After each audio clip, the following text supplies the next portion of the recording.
ہندوستان کے مسلمانوں میں انگریز سرکار کے دور کے اندر جن اداروں نے ایک نئی روح پھونک دی اور ان کو ان کے حقوق کی حفاظت کرنے کا احساس دلایا، ان اداروں میں ایک معتبر نام اسلامیہ کالج پشاور کا بھی ہے۔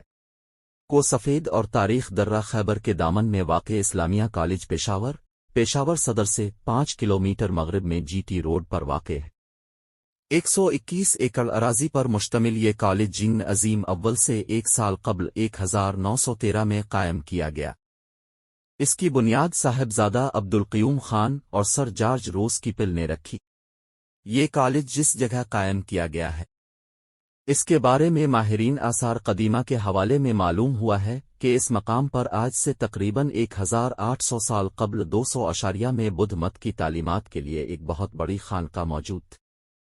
اس وقت کشن خاندان کا راجہ کنشکا یہاں پر برسر اقتدار تھا۔ اسلامیہ کالج پشاور بعض مغربی محققین کے مطابق اسلامیہ کالج پشاور اور گورڈن کالج خرطوم کی تاریخ اور کارکردگی میں بڑی مماثلت پائی جاتی ہے، لیکن حقیقت یہ ہے کہ اسلامیہ کالج پشاور مسلم یونیورسٹی علی گڑھ اور دارالعلوم دیوبند کا ایک حسین امتزاج ہے۔